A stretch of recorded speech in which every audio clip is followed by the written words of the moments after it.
Hello and good evening to all. Welcome back to GFiT 2020, an IT event managed by Good Firms. My name is Namita and I will be your host for this session. The world today is undergoing a fundamental transformation as we move towards the modern, digital, and advanced technologies of tomorrow. This dramatic change can bring remarkable freedom in our lives, yet it also can be quite daunting. One thing is clear, navigating our digital future means we need to be smart about it. And the good news is, you are already in a very smart place here in GFiT, where Good Firms has taken an initiative to provide you with all stellar opportunities to network, grow, and learn. So let's begin and bring the best ideas, experience, and expertise in our ecosystem.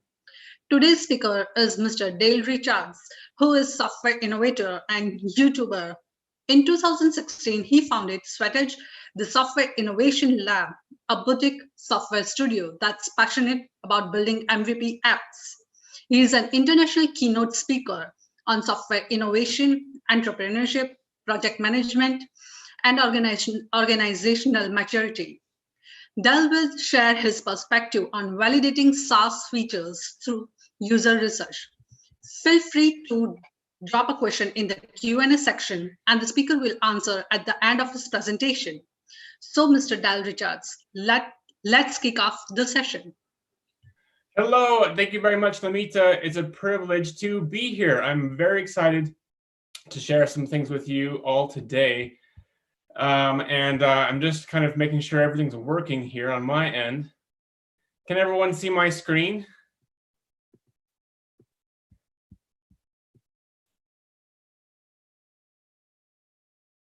I can't hear any responses. Can everyone see my screen? Let me pull up the chat.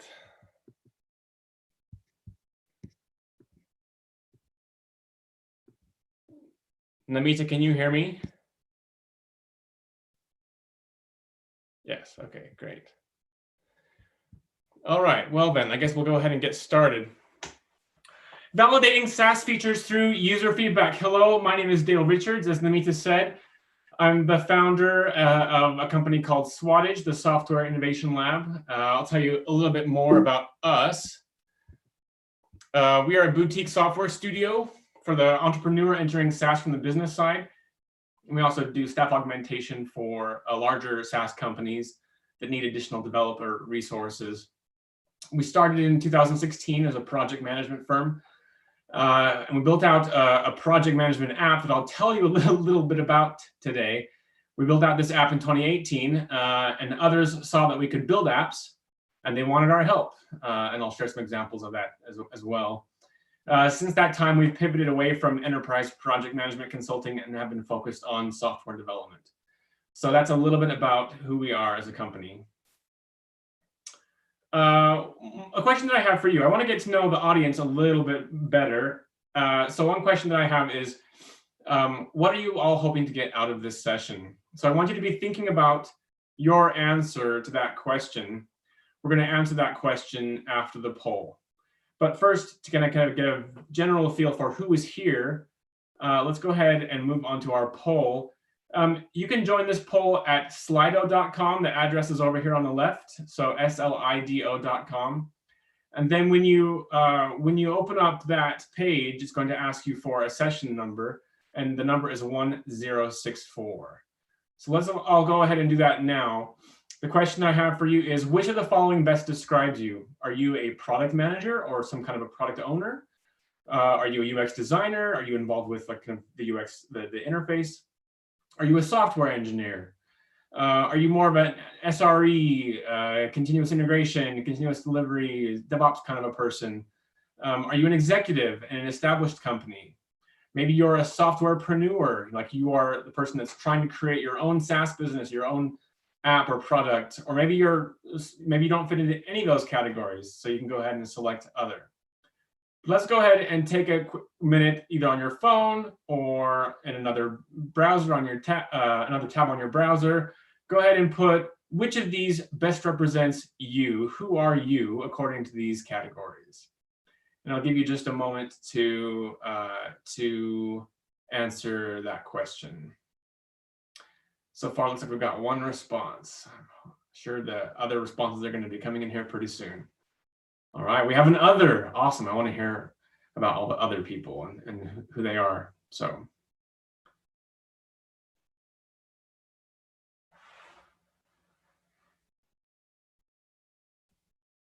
And if I am correct, that, oh, there's the chat. There we go. Now I can see it better.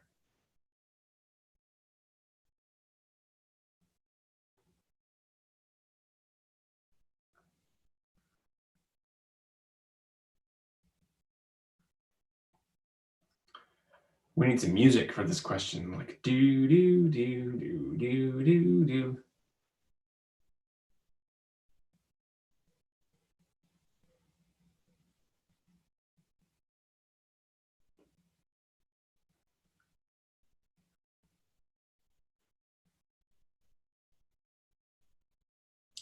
So far, we've got 2 executives and 2 others. So very interested in that. I know we have 53 participants today, so we should have a lot of people answering this question. 50 attendees.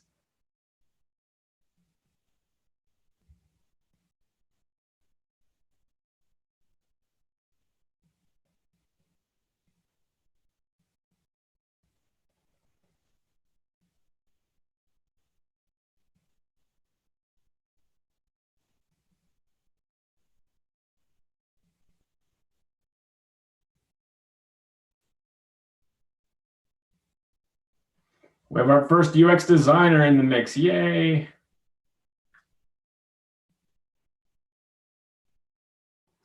Let's go, everyone. We want to hear from everyone, from Carl, from Chris, from Christine, from Claire, from Edward, Erica, Jane, Jasper, Jim, Josh. I could go on. Maria, Mahesh.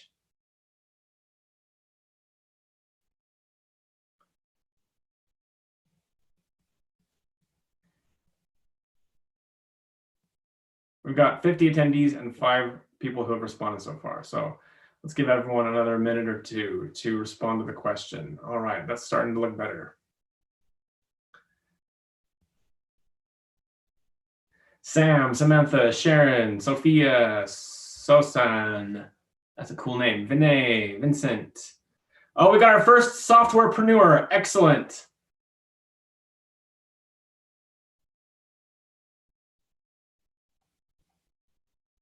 Let's see, who else did I say?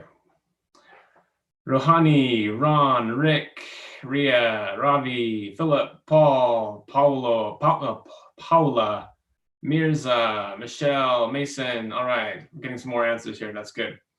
Good, we have a product owner or product manager. That's good. We have some more others and some more executives. That's cool.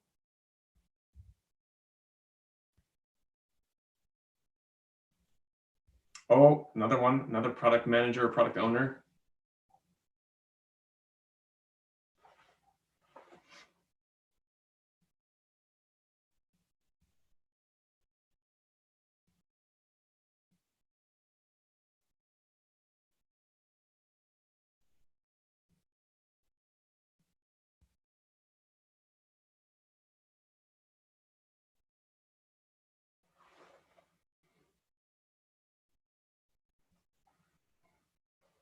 Okay.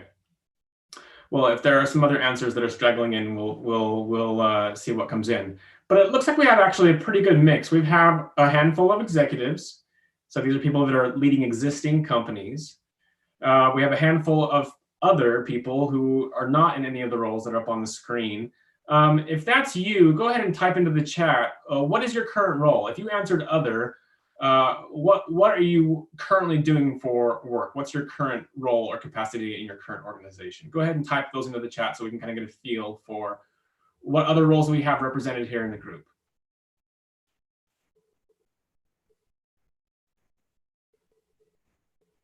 Oh, we have our first SRE or CI/CD specialist. Great. Okay. Software engineer. Digital marketing specialist. Okay, great. Thank you very much, Rohani. That's really a technical writer. Okay, interesting. Okay, and then validating features for SaaS products as a digital marketing specialist. That's a really interesting interaction between marketing and feature validation. We'll talk a little bit about that. That's great. I handle email campaigns for clients. Okay, super. All right, let's go ahead and move on. It looks like we have a pretty good mix. We've got a handful of engineers. We've got more executives. We've got some UX designers. So that's great. Thank you very much for your participation in this poll. Let's go ahead and move on. So what exactly are you hoping to get out of this session? You can raise your hand. I think Christy has her hand raised, Christy Weber.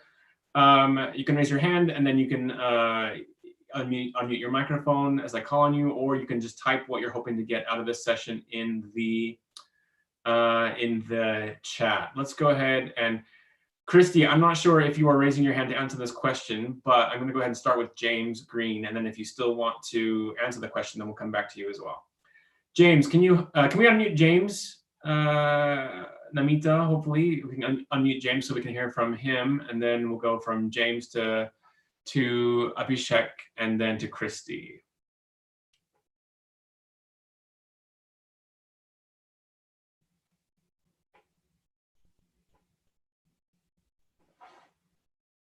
Can we unmute James, please? James Green.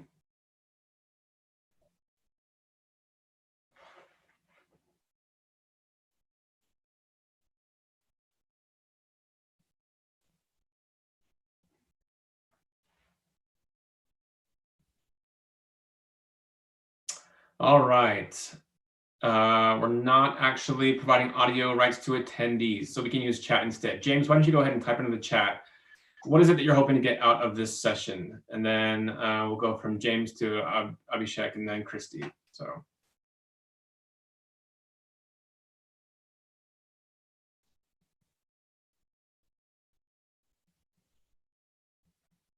James Green wants to know in detail about SaaS. Okay, all right. Anything more specific that you can provide? We'll come back to you here. So Abhishek, what is it that you're hoping to get out of this session? And then also, Christy, you can go ahead and put your answer in as well, since we're doing this via chat. Anybody else also, just go ahead and write in the chat.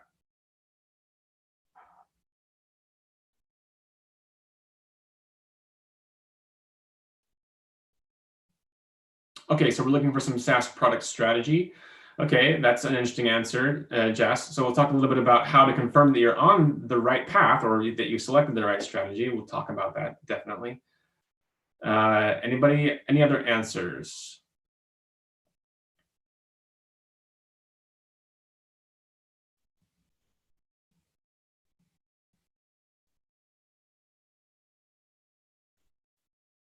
Where should we begin our research? That's a great question. All right. I'm not going to talk about specific ways to get ideas for how to start a SaaS product. I do have some videos about that on my channel, on the Swattage channel. But in terms of beginning our research, yes, we'll talk about that. We'll actually talk a little bit about the value proposition canvas, which is a great starting place for your user research. And then how to pursue a problem solution mix. Okay, these are all great answers. Let's go ahead and dive in then. User validation progresses with the product. If we're trying to build a SaaS product and we're trying to validate the features that we're including in our SaaS product, the way that we go about doing that changes and progresses over time as our product changes and progresses over time. What do I mean by that? Well, the product will naturally, in and of itself, or should go through a natural progression cycle, right? So we start with our problem validation, then we do some kind of mock-up UX design, then we start to get out there to clients and get progressive commitments from them that yes, they are interested in this, no, they're not interested in this. We actually do our software development and start our sales cycle. Then we launch and we operate our SaaS product. And as we operate the product, we collect ongoing user feedback. We collect those in forms of bug reports, feature requests, and other things. And it's important to understand that you don't just build a SaaS product and then you're done with user validation, right? User validation is an ongoing path that your product takes. So obviously, we want to validate the problem statement. What is the user trying to do, so that we can see if our product is going to meet the needs of the user. But we actually continue to do user validation all the way through the cycle of our product. We continue to do that validation. It's not like we are ever just done and we just say, okay, we've done our R&D, we're selling our product, now we're done. We turn that off. That doesn't happen. So some activities that we do to perform user validation, there's a variety of activities that we can do. But we start with casual conversations, which is a very qualitative activity. And as time progresses and as the product matures, we transition from more qualitative activities to more quantitative activities. So for example, the qualitative activity at the beginning of validating our concept or our problem statement, we have casual conversations, then we have more formal user research interviews. We get into UX design, we get some wireframes and mockups back, we start to do design feedback sessions. Then we actually get into sales, or pre-sales rather, where we're starting to sell our solution even before it's built. That is a great way of actually validating our product, because if we have an invalid product that no one wants, then they won't buy it, right? So we start to get into pre-sales, we get into pre-marketing, pre-launch marketing. As we move on down the path, we get into feature requests. We start to get more qualitative data, and we can perform more formal and more rigorous A/B testing where we have a lot more data. So we're moving from qualitative to quantitative as the product progresses from problem validation to user feedback and data. And so we're going to kind of touch on certain parts of this. Today's topic is more focused on the pre-launch aspect of user validation. We're trying to validate a product so that we know which product to build, which set of features that we want to release in that product. So we're not going to get as much into some of the quantitative stuff that comes after we've launched the product. We're going to speak more about the SaaS features that we're trying to build into our SaaS product as we are creating and conceptualizing what the product should be. So here's the trick. It's so easy to fall into this trap of thinking, well, I would totally use that app, so it must be a good idea. And what we do is when we think this way, we blind ourselves to the fact that everyone in this world is different. And different people's brains, people come to your app, your SaaS product, with a different life experience, with different preferences in terms of user interface and what's really effective for them as the user. And so each of us is really on a different page.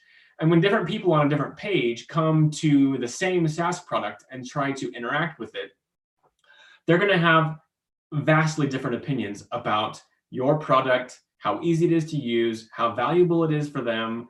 And so we cannot just build products based upon what we think will be a good product. That is a great way to waste a lot of money and a lot of time and effort. So we have to get out of this idea that, well, if I would use that app, it must be a good idea. So we built an app. I'm not saying this to condemn anyone here. Maybe some of you have done this before. You've actually built a product, you put it out there, and then nobody used it. It's actually more common than you might think. We built this product called Circuit. It was a simple project management app.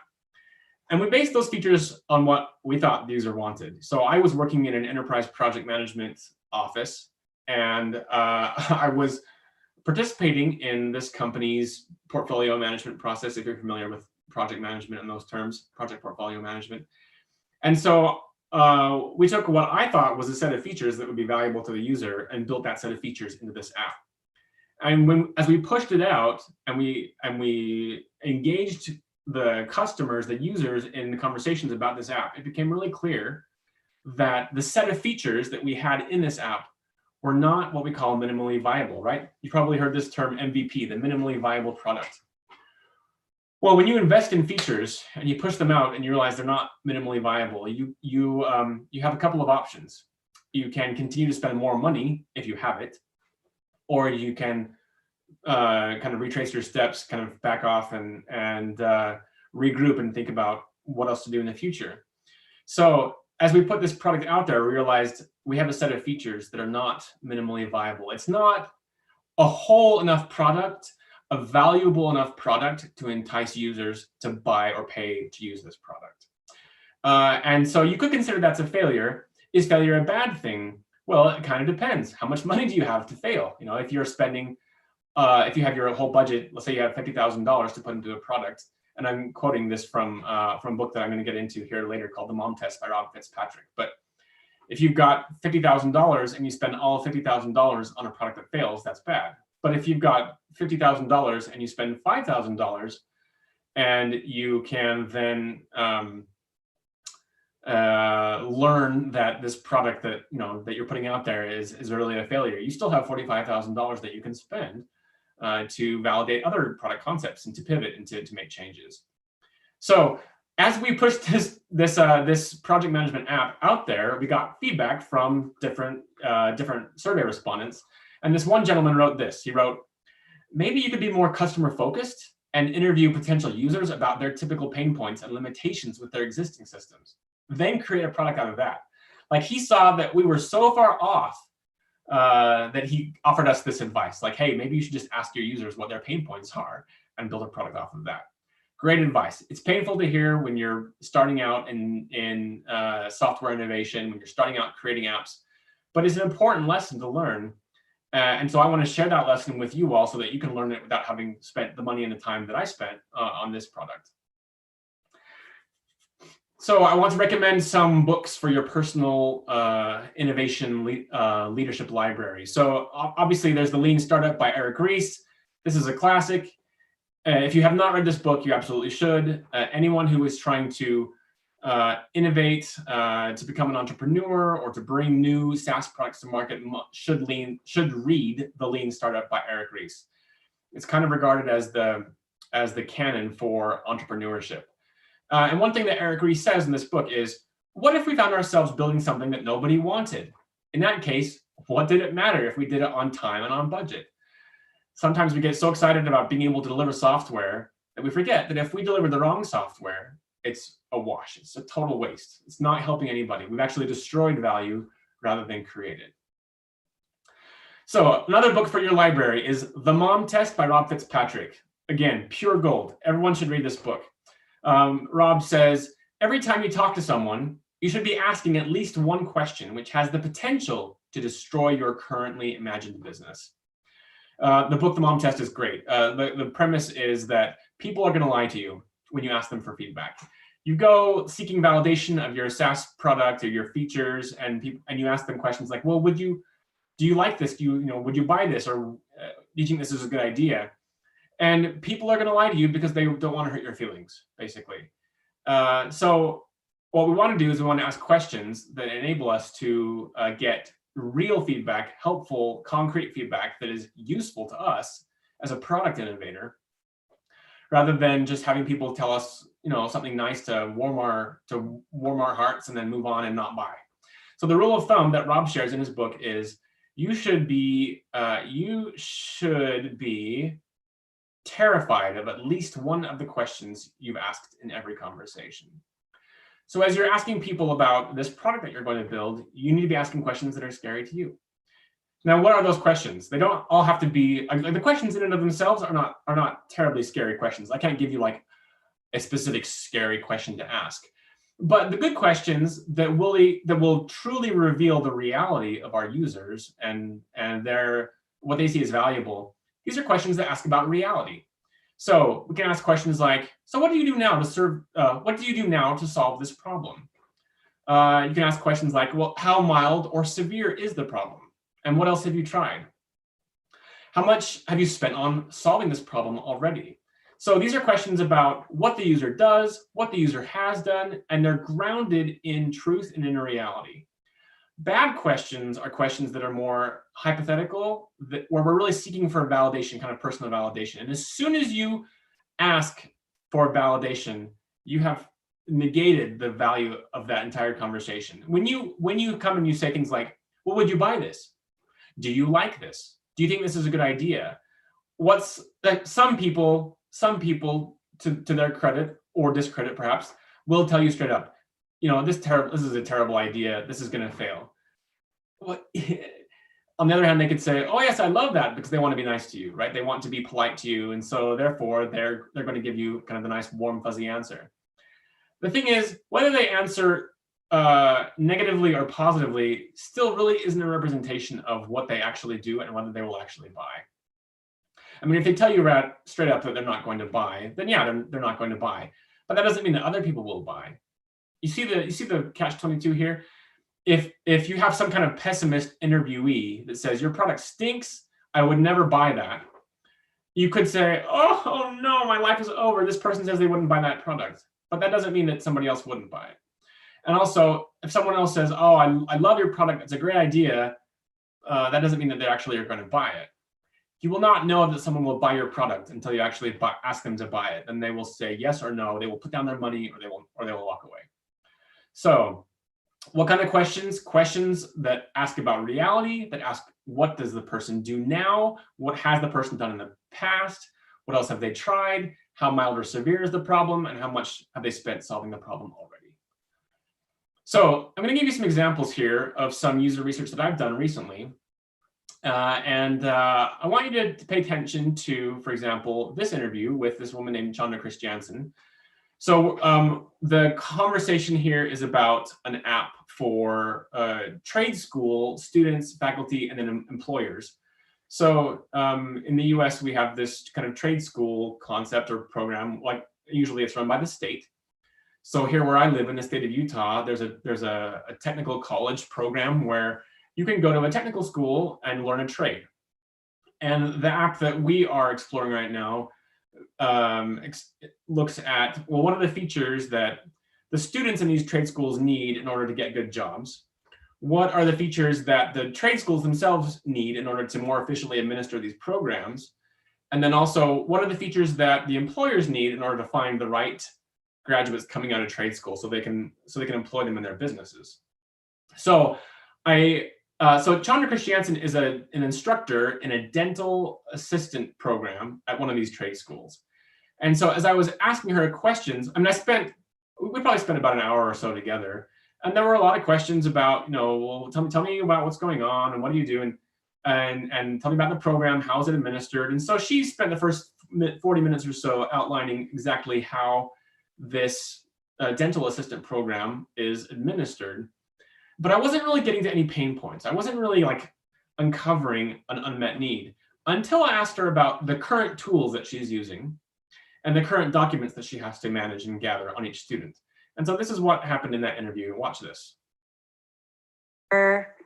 Who is the contact person in that office that we can talk to, because not always do we get to talk to the doctor because he's busy. So we'll talk to somebody else that would kind of give us some information and follow up on them.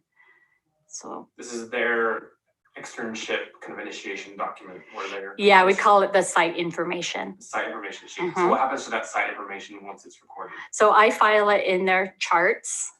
Each student has a chart that keeps track of where they're at. And then every month they fill out a calculation form. So they have a chart. This is like a paper file? So the one to do their hours, is that what you're talking about? Sure. So they fill out the site information. Okay, yeah. You file that electronically or? No, it's in a file right now. In a folder. Okay, and it goes on in a filing cabinet somewhere. Yes. In a stack of drawers. Okay. Yes. And then you were saying that they track like their hours in a spreadsheet? Yes. So they're keeping track of the hours in a spreadsheet, and they have to share the spreadsheet with you? Yes. And what do you do with that data? You have to check to see if they're going to finish their hours on time? Well, yes. And then I double check and make sure that those are actually being done. So I call the office and just say, okay, they're working this many hours. Oh. Yeah. So you are validating with the doctor that the student has reported this many hours. Is that true? Yes. The doctor has to say yes or no? Yes. Worst part. You do that. You have to follow up with that manually and kind of check out all those hours line by line in all of the spreadsheets. Help me with that, seriously. Okay. All right. That is my main. Yeah, it takes hours. And what's the reason for that? Like, what's the reason for that requirement? Is it because the accrediting body has to have you check that? They have to have proof. They have to have proof that the hours were completed. Thank you. That's really helpful to know. Okay. Yeah. So what just happened? So basically, Chandra, she is she has a bunch of dental assistant students. Those dental assistant students are going out and they have to fulfill a requirement to do an internship basically at a dental practice. And they had a requirement where they're supposed to actually sign in with the dentist or with a dental office manager to say that they worked so many hours on this day and so many hours on this day, because they have to have 270 hours worth of practice time there at the office. And as I began the interview with Chandra, she was telling me, yeah, things are going fine. Here's what we're doing. And it wasn't until we got down into, well, what are you doing now? What are you currently doing? Where she said, well, they have this spreadsheet. They have to log all their hours. They have to get a signature from the dental office. And that became a big pain point for her that was not top of mind at the beginning of the interview. So that was a really productive interview for us, because we were able to get down and kind of dig deep into, well, what are the pain points? Now, notice the questions though that I'm asking. I asked her, so you give this spreadsheet to the student goes to the dentist, the student gets the signature. How does that work? You then follow up. And so I'm asking questions that are concrete, not hypothetical. So another thing that you can do to prepare, not just for interviews, but also to kind of make your app concept or your SaaS product concept more concrete, is you can use a tool called the Value Proposition Canvas. And this is a template that's created by a company called Swattage. And I would recommend checking them out, because they have a lot of great tools for entrepreneurs and just in business in general for understanding the value proposition for our customers. And in this value proposition canvas, what happens is that you've got this section on the right that represents the customer. All right, so the customer is trying to accomplish certain jobs. In the case of this dental office manager thing that I was just describing, the dental office manager is trying to find talent, gauge how reliable that talent is, invite them to interview, hire them into their dental practice, and then leave a review. Those are my hypotheses about what I thought the customer jobs were for this app. So that's what goes under customer jobs. There's also a section here for gains or pains. So the gains are the things that the user wants to accomplish but cannot, and the pains are the experiences of the customer currently with whatever they're currently using, their current solution. So what we do in the value proposition canvas is we identify what the customer jobs are, we identify what the gains are that this customer wants to achieve, and we also look at the pain points that the customer is experiencing. With gains, pains, and jobs defined, then we can go over to our product or our service or whatever it is that we're offering, so in this case, our SaaS solution, and we can write out what our product will do to create gains for the user. So these are called gain creators. Or to relieve the pains for the user. Those are called pain relievers. And those help us to identify the specific traits, features, characteristics of our SaaS product that now becomes a reflection of the unmet gain, the unrealized gains, and the pains of the customer. So what I do to prepare for user validation interviews or user research interviews is I fill out the canvas, and then I go into the interview with questions to help me validate the points on this canvas. What do I mean? So here's an example. So this is a phone call between me and a dental practice manager. I'm asking her questions about what it is that she's doing currently to recruit new dental office talent or new dental assistant talent into the practice.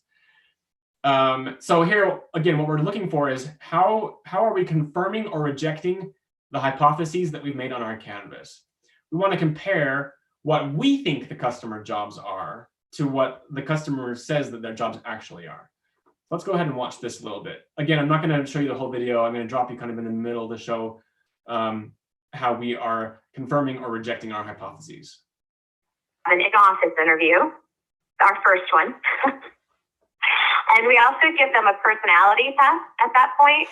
And for the administrative staff, we give them a written questionnaire where it has questions patients might answer, and we ask them to handwrite their response. And so it gives us the opportunity to kind of like test them, and so someone just asks you a question you have zero preparedness for, how are you going to respond?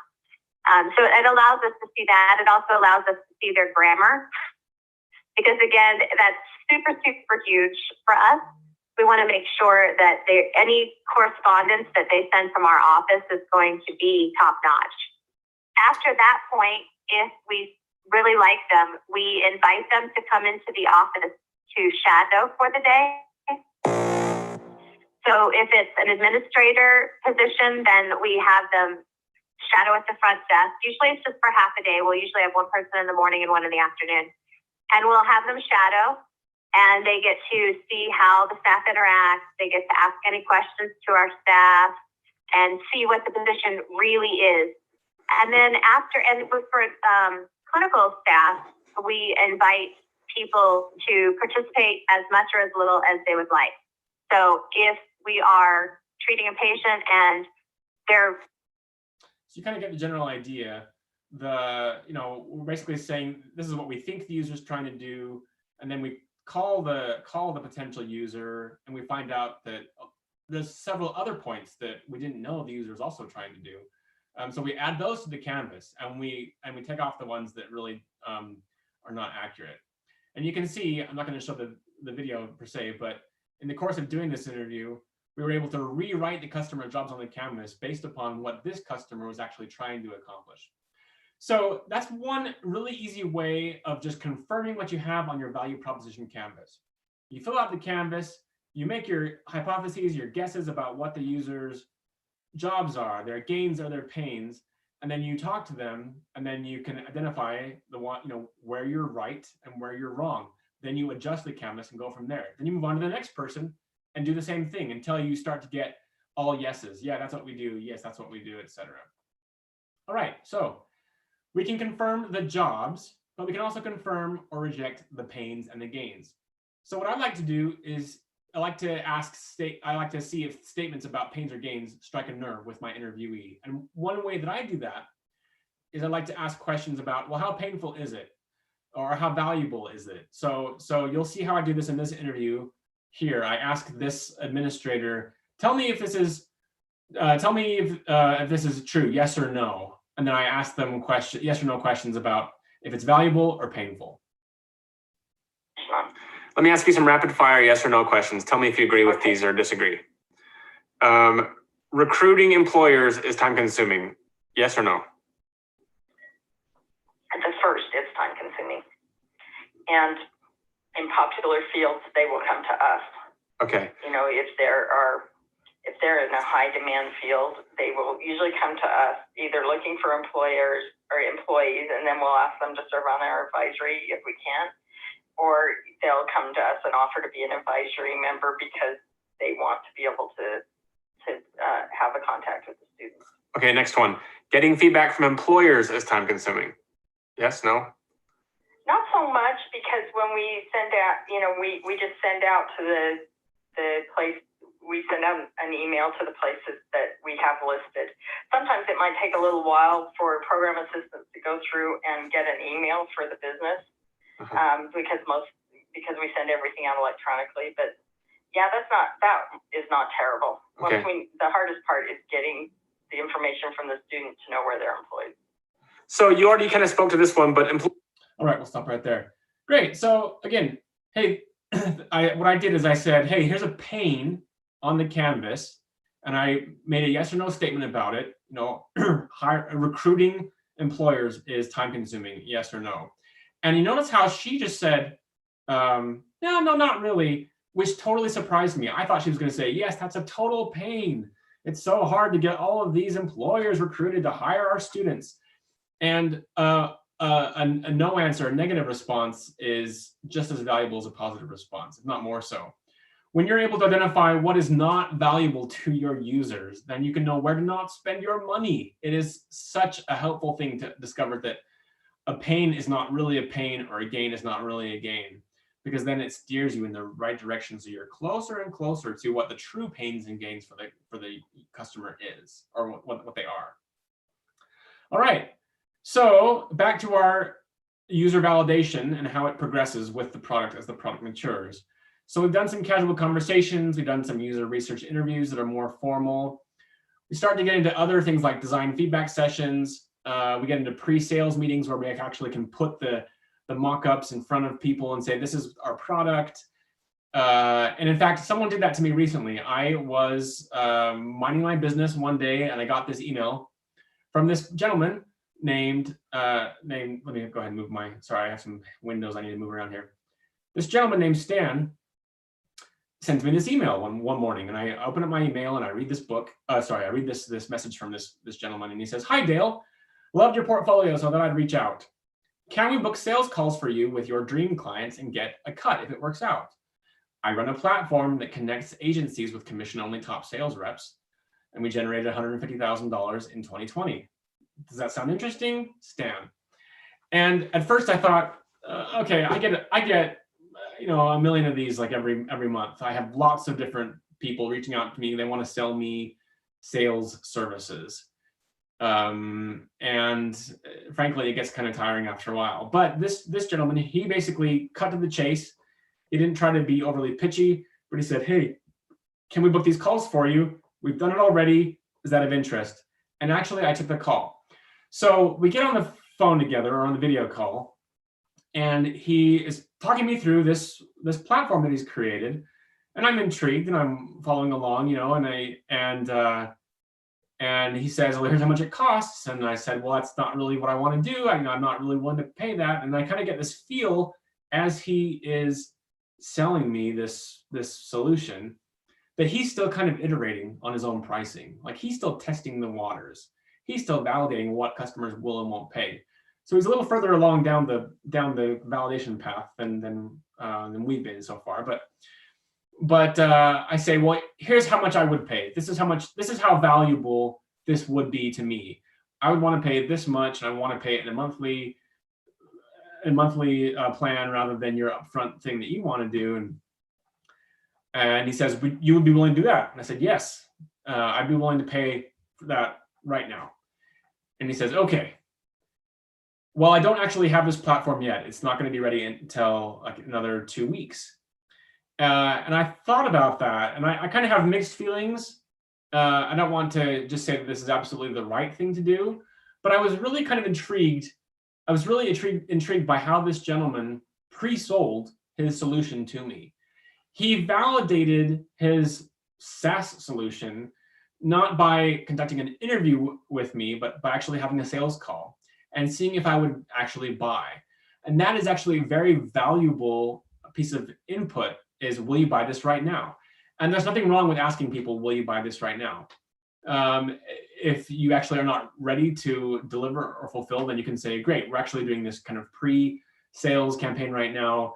We're going to be able to start you on this date, and here's how much it'll cost. We can go ahead and collect your pre-order now. There's nothing technically morally wrong with pre-selling the solution. In some ways, it can be the best way to find out if people will actually pay money to use your product or to use your features. Once we get a little further on down the road, we get into more quantitative methods, and I'm not going to go into all of them, but you've conceptualized, you've validated, you've done your UX design, you've validated those designs, you've done your sales and your marketing, and people are starting to use your tool. You do your launch activities, and then people are actually using your tool. They're finding out where the bugs are or where the problems are. There are features that they want to know.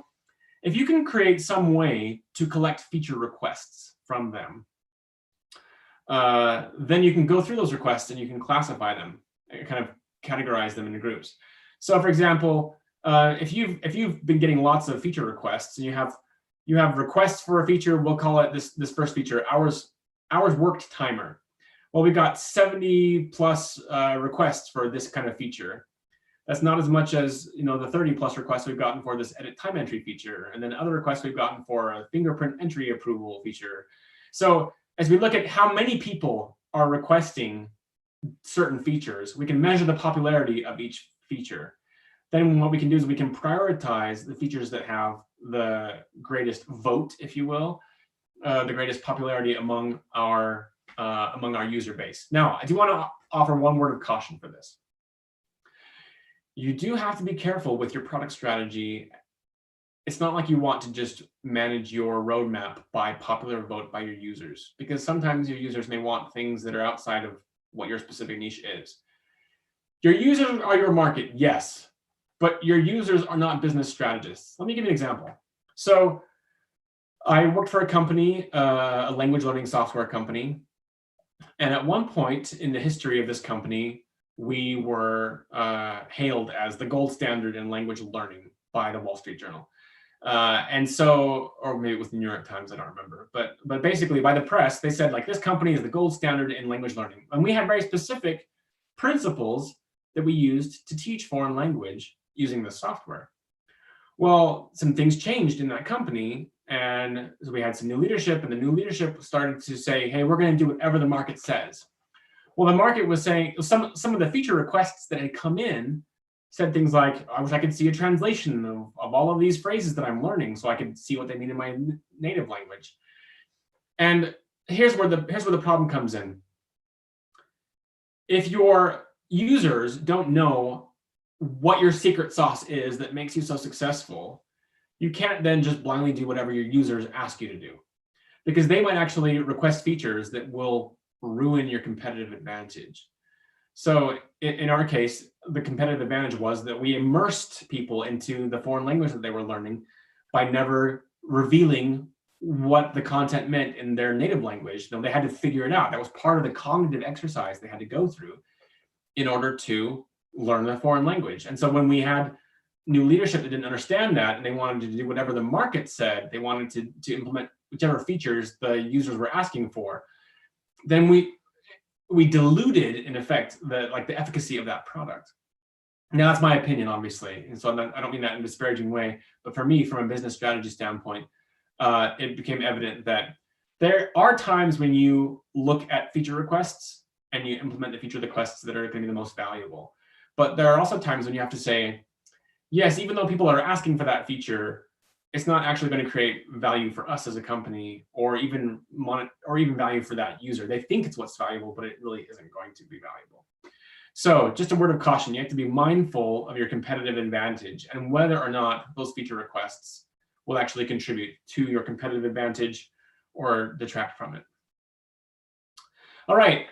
Once we get past feature requests, we start getting into A/B testing and metrics. We're not going into that today, but I hope that this has helped kind of give you an idea of how you can begin your user research, how you can start to validate the features that you want to include in your SaaS products. One final word here. I would just remind you of one thing. Life doesn't end with failure. It starts with it. So as you start to validate your features, you have to remember that when you discover that a feature is not working out, or that that's not really a need for your users, it's not the end of the world. Try again. Find something else and keep pivoting, keep rotating, keep trying new things until you discover that set of features that is going to truly create value for your users. Thank you very much for your participation. If we have time for questions, then I'll take those now. Thank you so much, Mr. Dal Richards. We have some questions in our Q&A section, but I'm afraid we would not be able to answer all of it. But not taking much of time, you can answer one question, and that is how much time it takes to make SaaS business. How much time it takes to make a SaaS business? Yes.